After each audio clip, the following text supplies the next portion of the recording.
Behind Leslie Nielsen's deadpan detective Frank Drebin lies a treasure trove of bizarre production secrets, from a TV show canceled for being too smart to Weird Al's secret dating prank and a Queen Elizabeth impersonator's genuine shock reaction.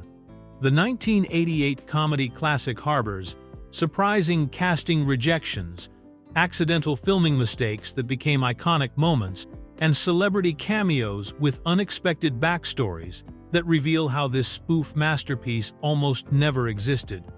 Fact 1. Police Squad. Cancellation reason. Before The Naked Gun became a box office hit in 1988, it started as a television series called Police Squad that aired on ABC in 1982. The show starred Leslie Nielsen as Detective Frank Drebin and was created by the same comedy team behind Airplane, known as Zucker, Abrahams and Zucker. Police Squad featured the exact same style of rapid-fire visual gags, wordplay, and absurd situations that would later make the Naked Gun movies so popular, but television audiences in the early 1980s weren't quite ready for this type of comedy. The show received excellent reviews from critics who praised its clever writing and Nielsen's deadpan performance, with the New York Times calling it wickedly funny and comparing it favorably to the team's previous hit movie Airplane. Despite the critical acclaim, Police Squad struggled with low viewership numbers, and ABC made the shocking decision to cancel the series after only 6 episodes had aired. The network didn't even give the show a chance to build an audience, with creator David Zucker later saying that ABC couldn't cancel it fast enough. What made the cancellation truly bizarre was the reason ABC executives gave for ending the series. Network executive Anthony Tomopoulos declared that Police Squad didn't work because audiences had to pay too much attention to get the jokes, and he complained about the show's lack of a laugh track. This explanation was so ridiculous that TV Guide magazine later called it the most stupid reason a network ever gave for ending a series. The idea that a television show could be too intelligent or require too much viewer engagement was completely backwards, especially considering that the same comedy style would prove enormously successful just a few years later when adapted for movie theaters.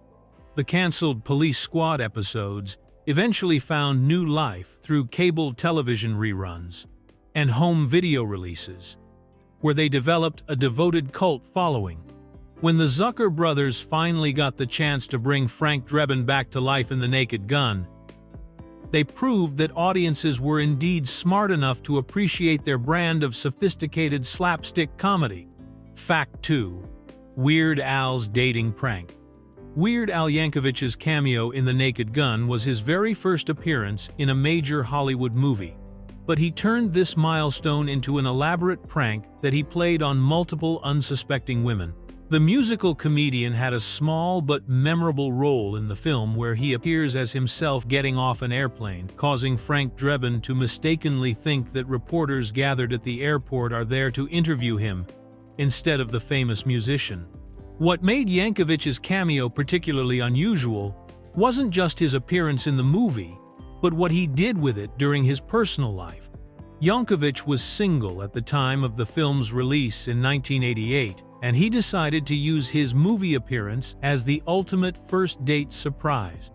He would ask women out to see The Naked Gun without mentioning anything about being in the film, and he made sure to wear the exact same bright Hawaiian shirt that he wore in his brief movie scene. When his character suddenly appeared on screen wearing that identical shirt, his dates would completely flip out as they realized they were sitting next to someone who was simultaneously right there in the movie theater and up on the big screen at the same time. The comedian later described how his dates would have wild reactions when they saw him emerge from the airplane in the film, especially because he was wearing that same distinctive Hawaiian shirt in 2 totally different places at exactly the same moment. The fact that Yankovic chose to wear a Hawaiian shirt on multiple first dates in the late 1980s shows just how committed he was to pulling off this elaborate joke. According to Yankovic, this dating trick required him to go on several different first dates because the prank was so difficult to top for a second dinner. making it clear that his sense of humor extended far beyond his musical parodies and into his real-life romantic adventures. Fact 3. Queen's genuine shock face. One of the most memorable scenes in The Naked Gun takes place during a baseball game at Dodger Stadium, where Queen Elizabeth II is attending as a special guest, and Frank Drebin is disguised as an umpire trying to stop an assassination attempt. The Queen was played by Jeanette Charles, a British actress who had built her entire career around impersonating the real monarch and had appeared as Queen Elizabeth in dozens of movies and television shows throughout the 1970s and 80s. Charles was a professional who took her royal portrayals very seriously and always maintained the utmost respect for the actual Queen.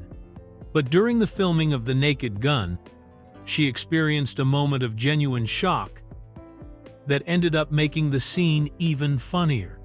During one particular moment in the baseball sequence, Leslie Nielsen's character Frank Drebin suddenly jumps on top of the Queen in what appears to be an attempt to protect her from danger, creating a chaotic and ridiculous scene that perfectly captured the movie's absurd humor. What audiences didn't know was that Charles had absolutely no idea Nielsen was going to leap on her like that, and her expression of complete horror and surprise was entirely authentic because the action wasn't in the script or discussed during rehearsals. Charles later revealed in interviews that she was completely caught off guard by Nielsen's unexpected physical comedy, and her shocked facial expression in that moment was 100% real rather than acting. She admitted that during the filming of that scene, she wasn't just surprised by Nielsen's sudden action, but was actually more concerned about maintaining her dignity and making sure that the audience wouldn't be able to see her underwear when he knocked her around. The combination of genuine surprise and her worry about wardrobe malfunctions created a perfectly natural reaction that the filmmakers loved so much they kept it in the final cut, proving that sometimes the best comedy moments happen when actors are truly caught off guard. Fact 4. Bo Derek's rejected role. When the creators of The Naked Gun were casting the female lead role of Jane Spencer, they originally had their sights set on Bo Derek, one of the biggest movie stars of the late 1970s and early 1980s. Derek had become a household name after her breakout performance in the romantic comedy 10 in 1979, where she played the perfect woman that Dudley Moore's character becomes obsessed with. Her striking beauty and memorable beach scene in that film had made her an international sensation and one of the most sought-after actresses in Hollywood during the time when The Naked Gun was being developed. The Zucker brothers and their team felt that Derek would be perfect for the role of Jane Spencer, who serves as both the love interest for Leslie Nielsen's Frank Drebin and an unwitting accomplice to the villain's evil plans.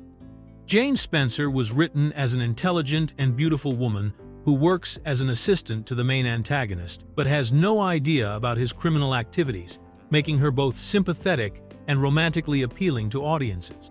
The character needed to be someone who could believably capture Frank Drebin's heart, while also being convincing as someone completely unaware of the danger surrounding her. However, Bo Derek ultimately decided to turn down the role, leaving the filmmakers to search for another actress who could bring the right combination of beauty, charm, and comedic timing to the part. This rejection turned out to be incredibly fortunate for Priscilla Presley, the former wife of Elvis Presley, who had been looking to establish herself as a serious actress after years of being known primarily for her connection to the king of rock and roll. When Presley was offered the role that Derek had passed up, she accepted it and delivered what many considered to be her best and most memorable film performance, proving that sometimes the actors who get rejected from roles end up missing out on career-defining opportunities. Fact 5. Director's mother as secretary. If you watch The Naked Gun carefully, you'll notice that Vincent Ludwig's secretary, who appears in several scenes at the villain's office, has a familiar face to anyone who has seen other movies directed by the Zucker brothers. The woman playing this small but important role is actually Charlotte Zucker, the real-life mother of director David Zucker, and her appearance in the film represents a charming family tradition that the Zucker brothers maintained throughout their filmmaking careers. Charlotte Zucker wasn't a professional actress, but she became a regular fixture in her son's comedy movies, often playing small roles that added a personal touch to their productions. The Zucker family tradition of including their mother in movies started with their earlier films and continued through many of their most successful projects. Charlotte Zucker appeared in multiple Zucker, Abrahams and Zucker productions, making her something of a good-luck charm for the comedy team known as Zaz. Her roles were usually brief but memorable, and she always brought a natural, unforced quality to her performances that fit perfectly with the deadpan style of humor that her sons were famous for creating.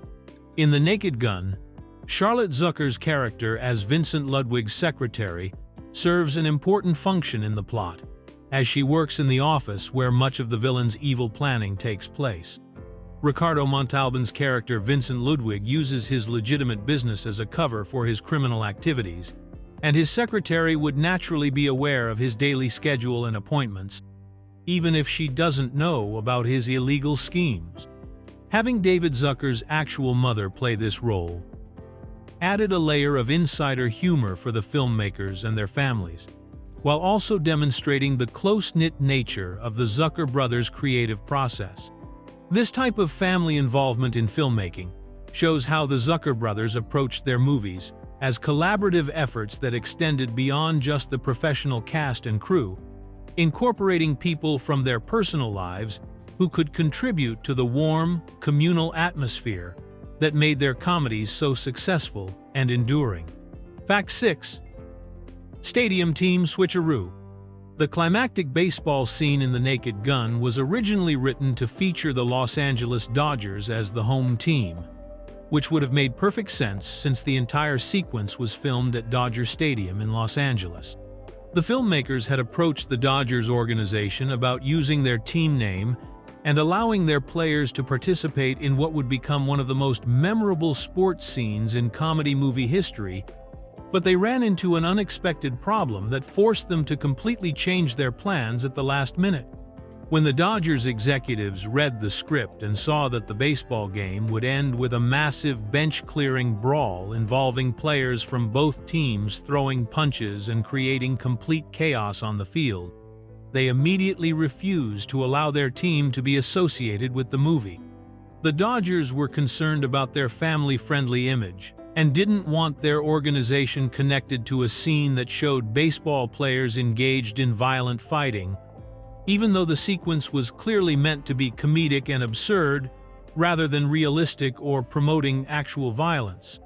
This rejection created a serious problem for the filmmakers because they had already secured permission to use Dodger Stadium as their filming location, and the venue was perfect for their needs with its iconic look and spacious facilities. However, since the movie was set in Los Angeles and they needed a home team from the greater Los Angeles area, they couldn't just pick any random baseball team to replace the Dodgers. The solution came when they approached the California Angels, who played in nearby Anaheim and had no objections to being featured in the chaotic comedy sequence. The Angels organization was perfectly happy to let their team name be used in the movie, even with the bench-clearing brawl scene included, which meant that audiences got to see the strange sight of the California Angels playing a home game at Dodger Stadium instead of their own ballpark. The filmmakers made sure that any visible Dodger Stadium signage was covered up during filming, and the dialogue in the movie specifically refers to the venue as Anaheim Stadium to maintain the illusion. Fact 7. John Houseman's final performance. One of the most memorable cameos in The Naked Gun features a driving instructor who remains completely calm and professional while his student driver gets caught up in a high-speed chase with Frank Drebin in the back seat. The driving instructor was played by John Houseman, a legendary figure in American theater and film who had won an Academy Award for Best Supporting Actor in 1973 for his role as the stern law professor in The Paper Chase. What makes Housemans' brief appearance in The Naked Gun particularly poignant is that this small comedic role turned out to be his final performance before his death from spinal cancer in October of 1988. Houseman had built his reputation over decades as one of the most respected dramatic actors and producers in Hollywood, known for his authoritative presence and serious, no-nonsense delivery in films like 3 Days of the Condor and Rollerball. He was also famous for his collaboration with Orson Welles, having worked as a producer on Citizen Kane and as Welles's partner in the legendary War of the Worlds radio broadcast that terrified America in 1938. By the time he appeared in The Naked Gun, Houseman had become something of a cultural icon, particularly known for his Smith-Barney commercials with the catchphrase about making money the old-fashioned way. The genius of casting Houseman as the driving instructor was that his naturally dignified and unflappable personality made the scene even funnier, because he approached the role with the same serious professionalism he brought to all his dramatic work. While chaos erupts around him with cars crashing and explosions going off, Houseman's character continues to give calm, measured driving instructions in his distinctive, authoritative voice, telling his terrified student to extend her middle finger and apply the brake as if nothing unusual is happening. The Zucker brothers were masters of this type of casting, where they would take respected dramatic actors and place them in absurd situations, allowing their natural gravitas to create comedy through contrast, rather than asking them to act funny. Fact 8. O.J. Simpson, called Rude.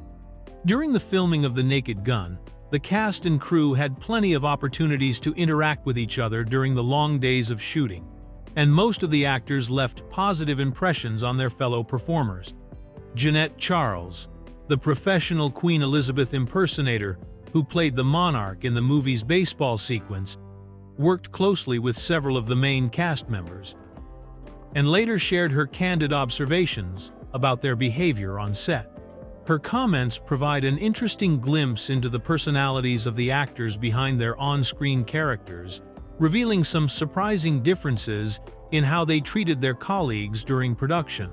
According to Charles, who had decades of experience working with celebrities and high-profile figures in her career as a royal lookalike, Leslie Nielsen was absolutely charming to work with and maintained his friendly, professional demeanor throughout the filming process.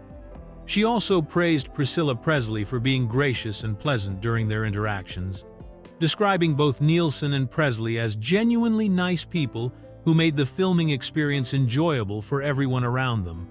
These positive assessments matched the public personas that both actors had cultivated throughout their careers, with Nielsen being known for his humble, approachable nature despite his fame, and Presley having a reputation for being down-to-earth and kind to fans and co-workers.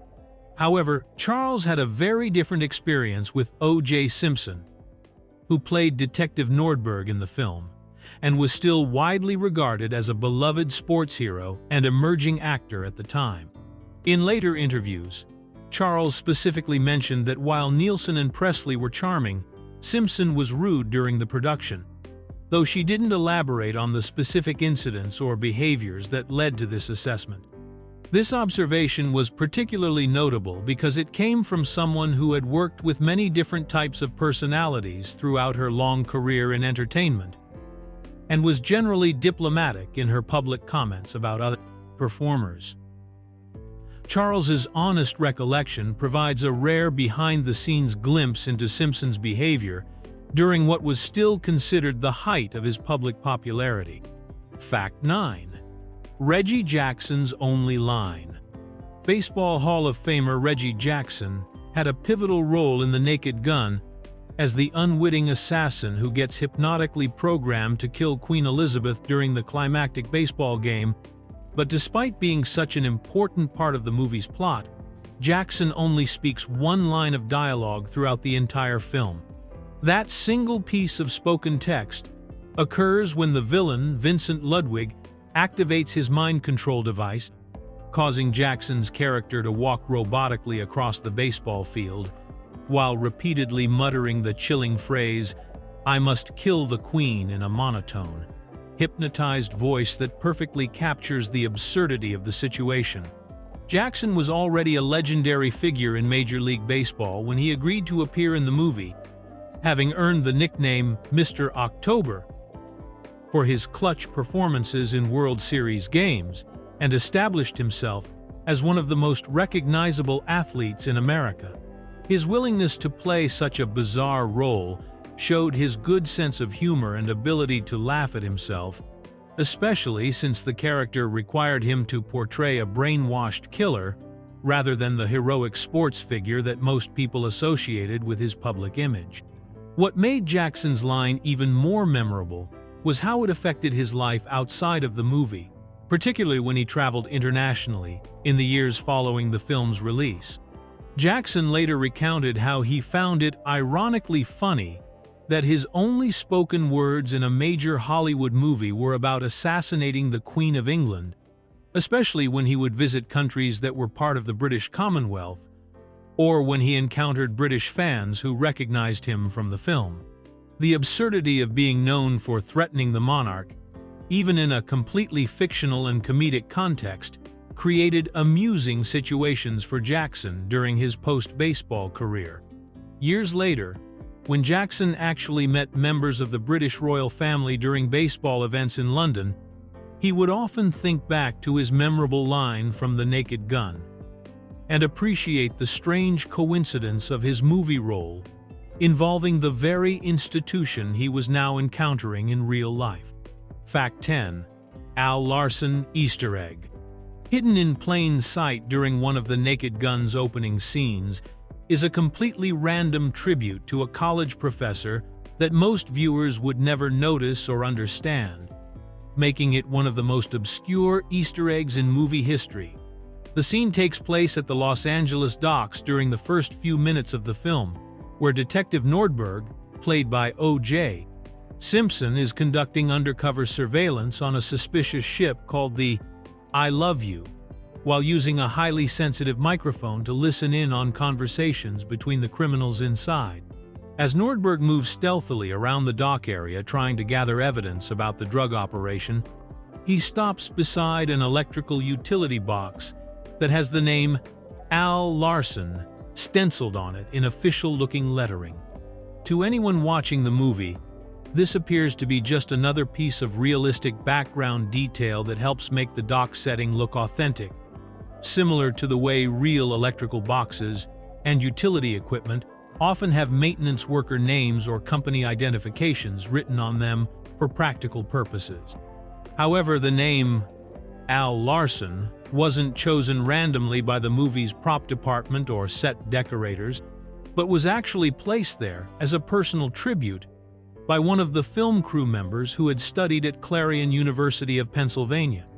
Dr. Al Larson was a real college professor who taught at Clarion University and had made a significant impact on this particular crew member during their time as a student there.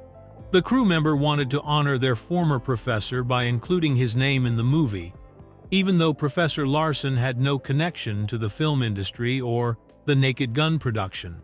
Dr. Larson was reportedly retired by the time the movie was released, and it's unclear whether he ever knew about his unexpected appearance in a major Hollywood comedy.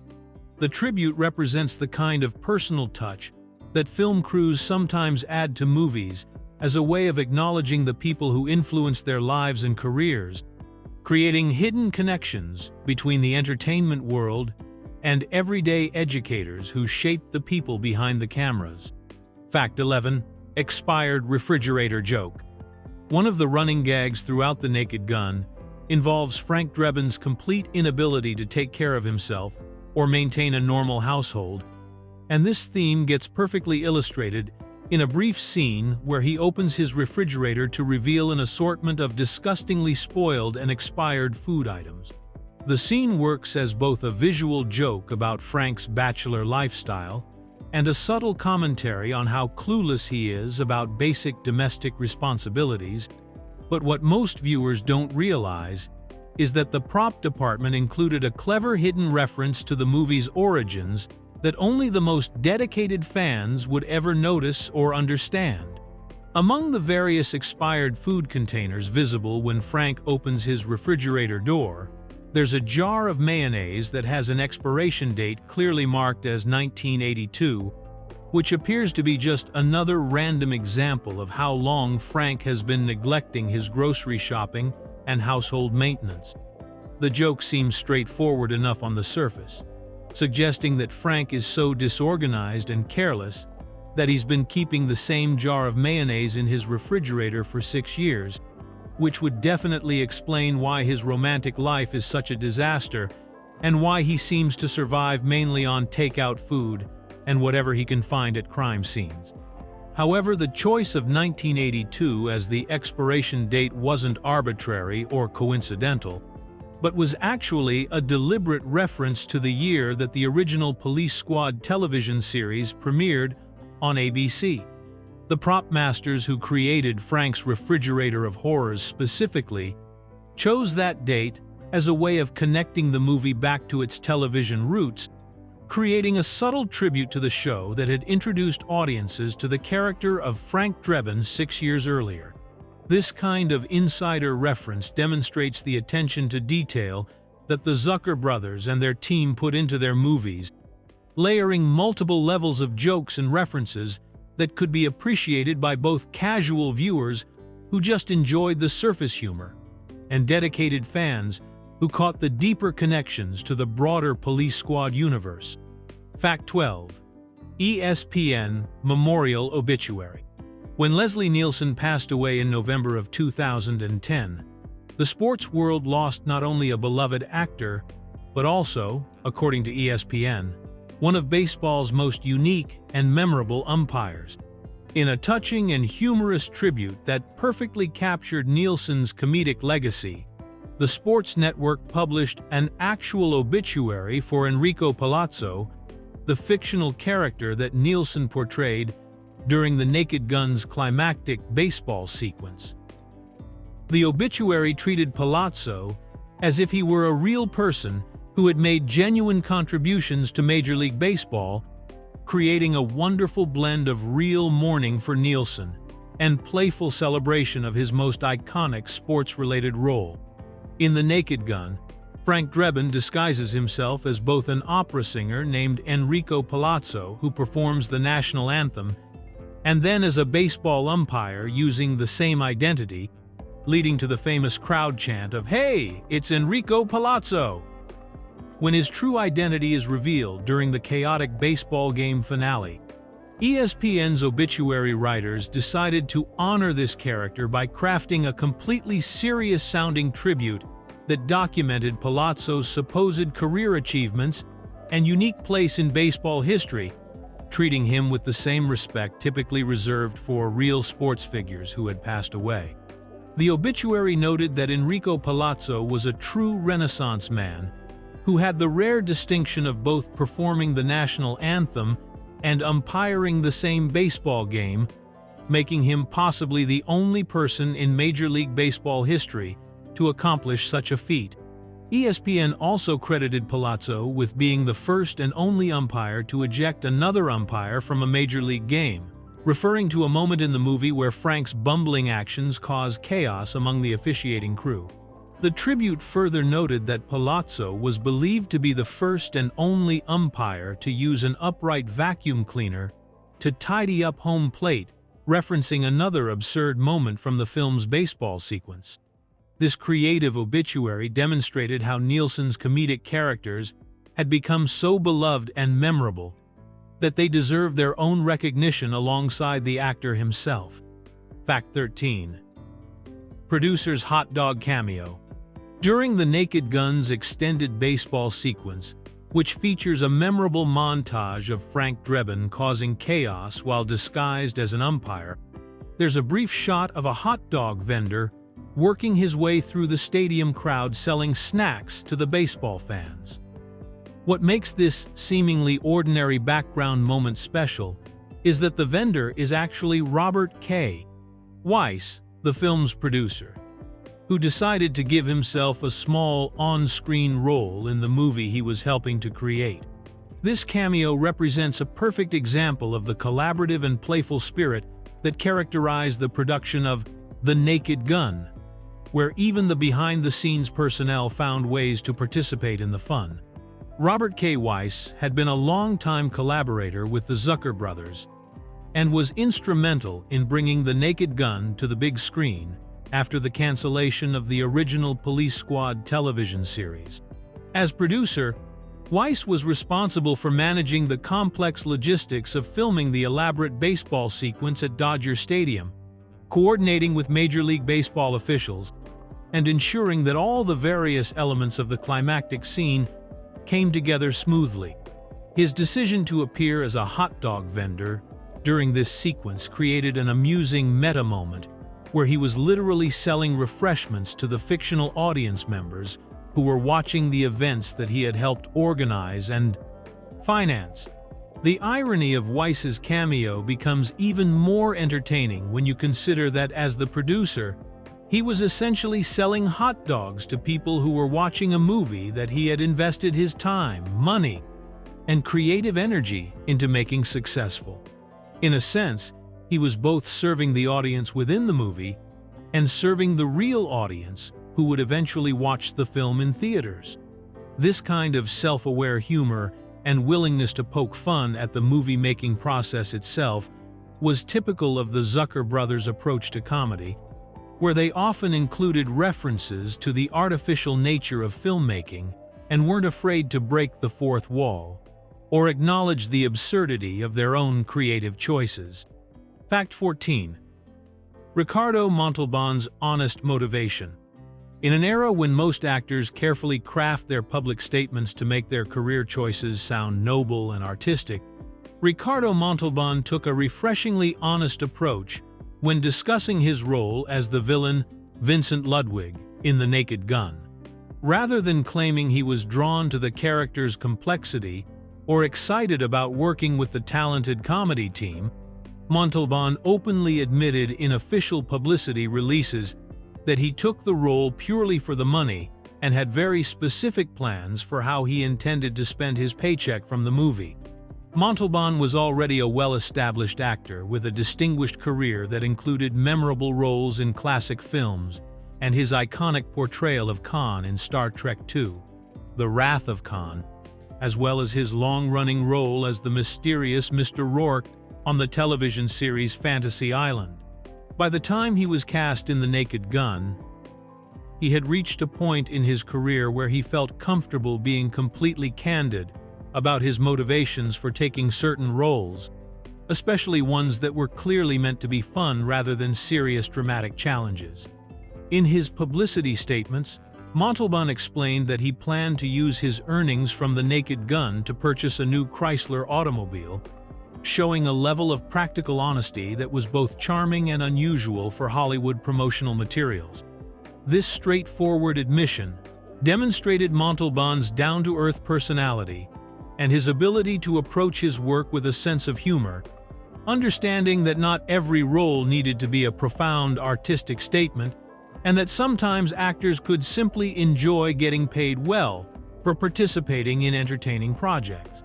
The fact that Montalban was so open about his financial motivation actually made his performance in the movie even more enjoyable, because audiences could appreciate that he was having fun with the role, while also accomplishing his goal of earning enough money to buy the car he wanted.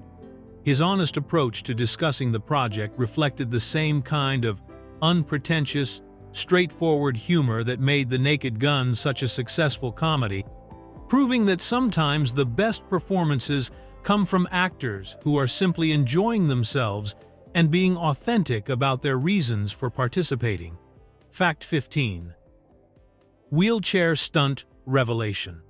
The final scene of The Naked Gun ends with one last perfectly timed piece of physical comedy when Frank Drebin gives his recovered partner Nordberg a friendly congratulatory pat on the back, but hits him just a little too hard and accidentally sends him careening down the stadium stairs in his wheelchair.